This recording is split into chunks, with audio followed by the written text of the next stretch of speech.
Dengan dikeluarkannya Hu Jintao dari Kongres Partai Komunis Tiongkok, dapat dipastikan hal ini adalah berakhirnya era Deng Xiaoping dan dimulainya era New Mao. Kita semua setuju tentang hal itu. Era baru ini jelas mengakhiri janji-janji Deng Xiaoping kepada Barat atas pelaksanaan demokrasi di Tiongkok yang akan dilakukan secara bertahap waktu itu.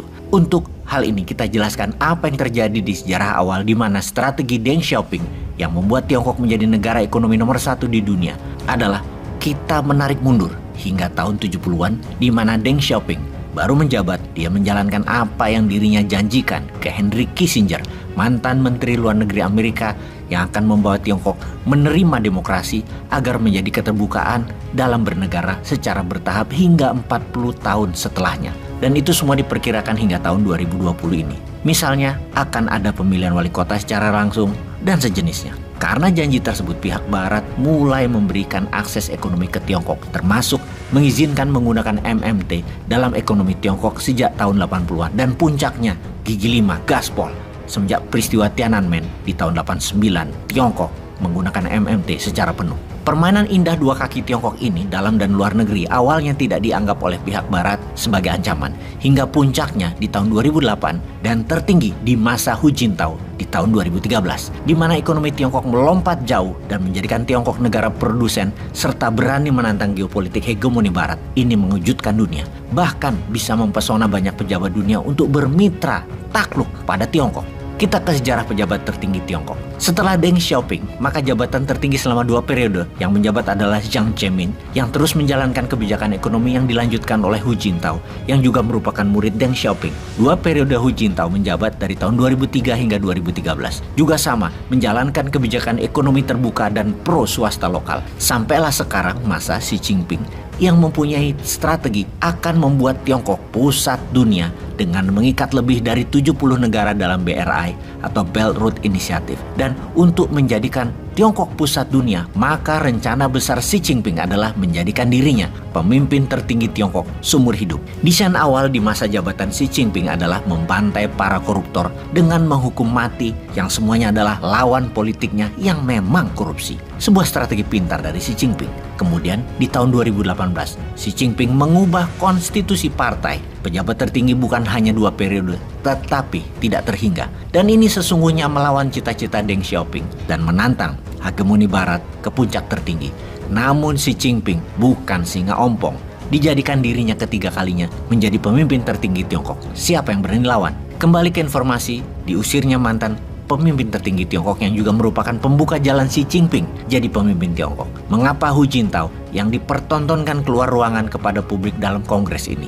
Karena Hu Jintao adalah pemimpin yang konsisten dengan tujuan demokrasi di Tiongkok sejalan dengan rencana besar Bapak Ekonomi Tiongkok, Deng Xiaoping. Pendahulunya yaitu Jiang Zemin, penerus Deng Xiaoping, sangat fokus terhadap ekonomi kapitalis yang harus berkembang di Tiongkok. Bagi Jiang Zemin, hal ini tidak asing karena yang bersangkutan berasal dari Shanghai yang sangat terbiasa dengan ekonomi kapitalis. Untuk menjamin ekonomi kapitalis berkembang, Jiang Zemin membentuk kelompok Shanghai yang sangat eksklusif dan memiliki power dalam ekonomi. Setelah Jiang Zemin turun digantikan oleh Hu Jintao, Hu peduli pada perkembangan politik dalam negeri Tiongkok selain ekonomi dan menyiapkan kader partai jangka panjang. Salah satunya Xi Jinping. Untuk melanjutkan kelompok Shanghai yang sangat eksklusif dan produktif, Hu Jintao membentuk organisasi Komunis Youth League yang diizinkan juga untuk bersikap kritis terhadap kelompok Shanghai. Ini menjadi sangat demokrasi. Dengan demikian, menurut Hu Jintao, politikus Tiongkok akan terbiasa dengan cara-cara politik demokrasi sebelum pada gilirannya Tiongkok berubah menjadi demokrasi versi Tiongkok, walaupun dengan sistem komunis sebagai ideologi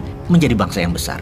Tetapi kejadian dikeluarkannya Hu Jintao dalam Kongres Partai Komunis Tiongkok ini, maka proses demokrasi di Tiongkok berjalan mundur dan kembali pada ideologi murni komunisnya Mao. Kapitalisme dan demokrasi adalah value yang tidak dapat dipisahkan dan menjadi inti dari value Barat. Apabila Tiongkok mengharapkan mekanisme ekonomi kapitalis untuk bertumbuh, maka kalau masih komunis, harapan ini hanya merupakan sebuah delusi saja. Karena dengan kejadian diusirnya Hu Jintao, ini adalah era baru, era New Mao, era Xi Jinping yang komunis murni, sosialis murni, semua milik negara. Tiongkok dengan demikian akan menjadi negara paling berbahaya di dunia, di dalam dunia demokrasi. Jadi, siapa bilang bahaya laten komunis sudah tidak ada lagi? Dengan Tiongkok kembali ke New Mao, which is basically komunis, maka bahaya laten itu muncul dan akan menguat dalam waktu mendatang. Sudah mulai paham? tidak percaya dengan argumen informasi ini? Kita lanjut.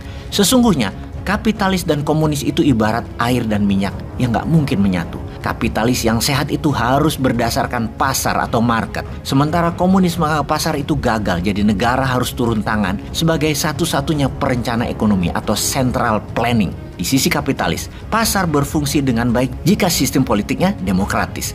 Sedangkan pada sistem komunis, ekonomi dapat dikendalikan secara efektif dan efisien dengan pemerintahan yang harus otoritarian.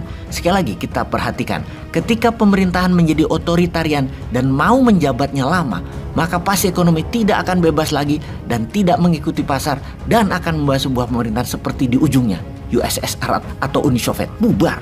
Mau baru, yaitu Xi Jinping. Jelas-jelas dia ingin kembali kepada ajaran Karl Marx, sangat represif, 100% menekan.